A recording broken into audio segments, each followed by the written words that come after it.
Republican Representative Andy Harris, a staunch opponent of cannabis reform, has pressed NIH Director Monica Bertagnolli during a House hearing about the role of the National Institute of Drug Abuse, NIDA, in the Biden administration's recommendation to reschedule marijuana from Schedule 1 to Schedule 3 under the Controlled Substances Act. Harris questioned whether NIDA was consulted on the rescheduling decision, but Bertagnolli, who began her role in September 2023 after the recommendation was made, said that she was unaware.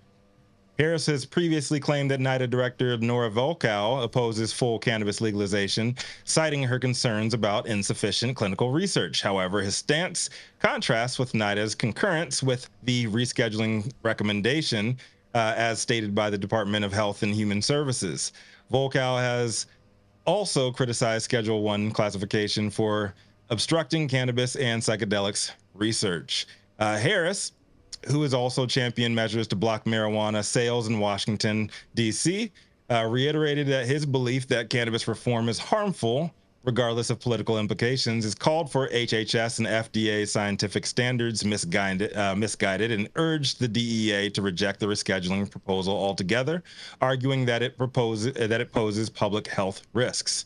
And while I personally believe Andy Harris to be a conspiracy theorist, bullshit artist, and a general terrible human being, for those of you who forgot, he was one of the 10 Republican House members that co-conspired with a defeated Trump administration in late December 2020 to plan out the January 6th insurrection. Stop it. After being, this is all on record, after being identified. A day of love, Rico. A day of love. Common protest, bro. After being identified and called out by fellow Democrats the next day, he tried to fight Representatives Al Lawson and Colin Allred mid-session. Oh, that would have been awesome. Yes. Less than a week later, he was stopped by Capitol Security metal detectors attempting to bring a loaded pistol onto the House floor. Your boy, Andy Harris, Jason. More recently, this October, pre-election, Harris claimed that Hurricane Helene's damage to North Carolina was a blatant attack by Democrats to disenfranchise Republican voters. Therefore, all the state's electoral votes should have automatically been handed to Trump. This is before the election went down, y'all. Solid dude. But in this case, because of the crafty way that he's questioned these officials, he may end up scoring big points for the prohibitionist movement. Per the article, Harris noted that he's previously asked NIDA Director Nora Volkow if she thought it was a bad idea to allow recreational marijuana to be fully legalized while we still have so many outstanding clinical questions.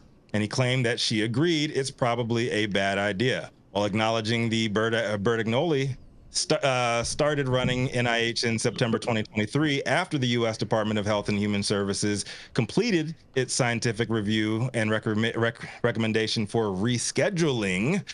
The congressman still asked whether NIDA was consulted before the decision was made. I do not know the answer, she said. So Yeager pointed out the framing of Harris's questioning at the hearing was somewhat misleading. Rescheduling is not legalization. He said this on the floor and nobody caught that. So it seems to conflate the NIDA official stance on complete legalization with the Biden administration's push to reschedule cannabis, which would not federally legalize it. If you were not listening closely, or if you were the common American citizen, you probably wouldn't have caught the difference or even knew that there was a difference between rescheduling and full legalization altogether. Either way, Andy Harris is a piece of shit. And shout out to Kyle Yeager for calling him out on this gotcha questioning attempt on the floor yesterday. Don't be surprised if more moments like this pop up where politicians like Harris do indeed have ulterior motives, and they will catch your ass lacking if you let them. In Elon Musk's era of Twitter supremacy, more mis and disinformation than ever is being spread without being checked. Call that shit out when you see it or hear it. And keep following the money for answers. Going to be a long ass 4 years ahead, y'all. Rico Lamitte, dopest dad on the street for High 9 News. Let's talk about it. Your boy, Andy Harris. You guys are trying to defend his ass, and all he's trying to do is waste motherfuckers' time and play word games, and motherfuckers are trying to move this shit forward. I feel bad for Andy Harris. Damn, it sounds like you, Rico. I'm kidding. I feel bad for Andy Harris. He has to share a name with that lady. Listen, I think that the man brought a gun to work, a loaded gun. I mean, in all fairness, people do have tried to attempt to kill members of Congress. So I'm not too, you know what I'm saying, worried about him. He was leading those efforts, Jason. Stop the ridiculousness. He's like, oh, they're protection, bro. It's a Second Amendment, bro. Second Amendment. No, they should have done his ass like they did they've done every other high school kid who brings a loaded gun to school. Expel the shit out of his ass. Not going to expel him from Congress. That's not how that works. He's an elected official. Right there. Stop the cap. Stop the cap. Those guys, they like guns in schools. Like a good guy. Samon's hand guns raised. in schools. I just have a dumbass question. That's the only reason why I'm raising my hand. A stupid question. What the fuck is my tax dollars paying the Capitol Police for? What are we paying the Capitol Police for? Why are we funding? That's a very good question. You know what? That's a great question. The problem with the Capitol Police is that is that they're unionized, and so you know what I mean. They got one of these woke ass unions behind them. Let's stay on topic here. Andy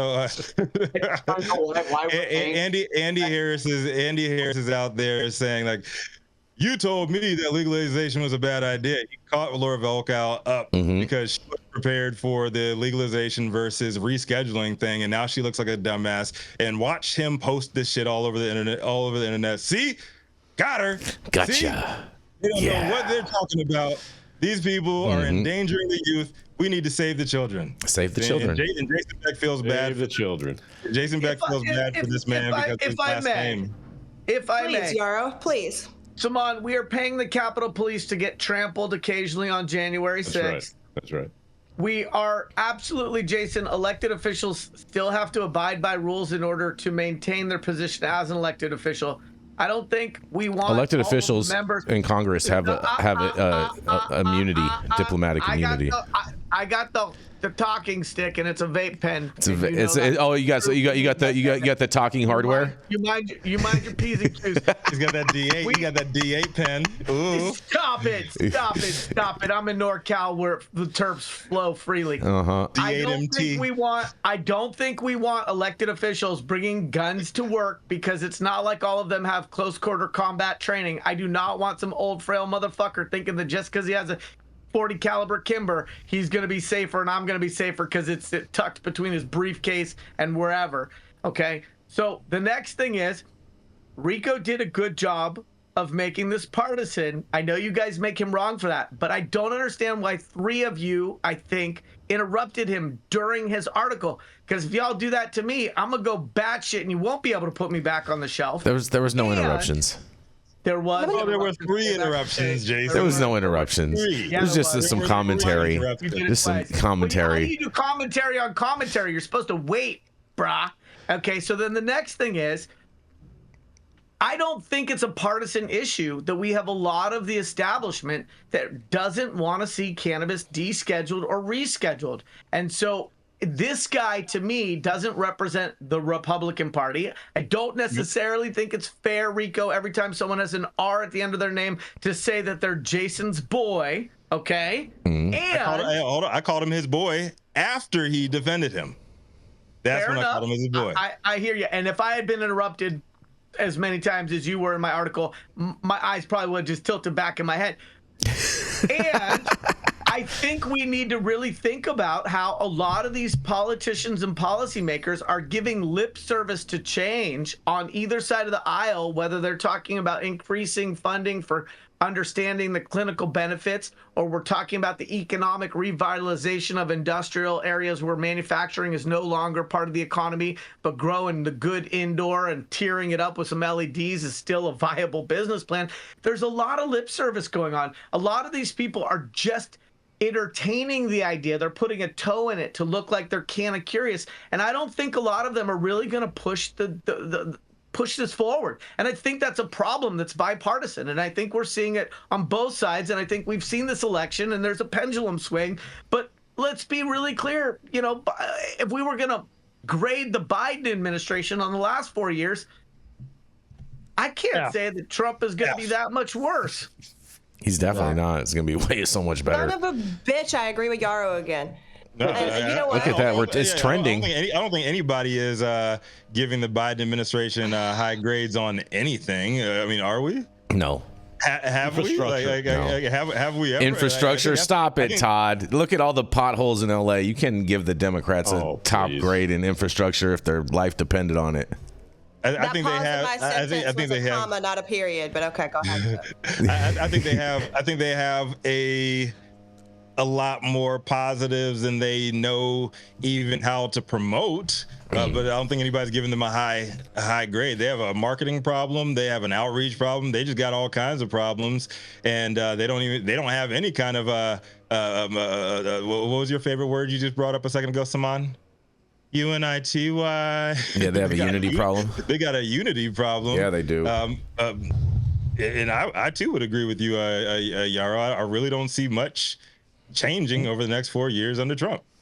There's going to be a lot of change. For this guy to say that there's not enough clinical information, it's like, well, there's not enough clinical information because research and development and understanding in this country has been stifled, and that's been in no small measure because of the federal policies. So you can't blame the byproduct of that poor federal policy as the reason why the federal policy can't change. That is like a circular firing squad of intellectual incompetence.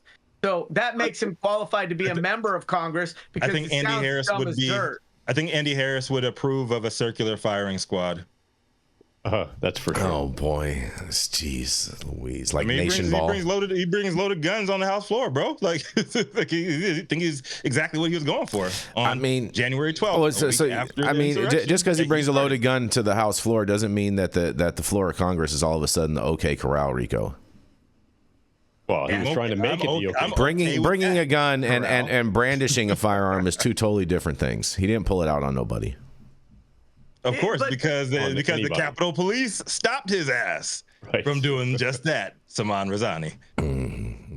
Hey, our tax dollars are going to work with that. Yeah, that's what your tax dollars are paying for Andy Harris going in there and finishing off what January 6th tried to start. Stop the ridiculousness. That was totally set up by the FBI and CIA and a whole bunch of provocateurs. Oh, day of Straight love. up. Was it a day of love or was it set up? I thought it was Antifa first. Holograph, bro. It was a hologram. Was it Antifa? Was it a day of love or was it the CIA? Which one was it, Jason? Which one was it? The CIA, FBI, agent provocateurs provoking the whole situation. The FCC. Right. I didn't say. I've never said Antifa. Antifa goes and does damage at other parts, not necessarily in the Capitol building. All of those people were crisis actors, Todd. Don't you know? They were all crisis actors. They were bussed in and paid. God. That's right. Oh man. You know what? You guys are so ridiculousness. We're gonna keep this train rolling. We're gonna roll right into Miss Jenny Beth Dills. She's the founder of Kind Cannabis and of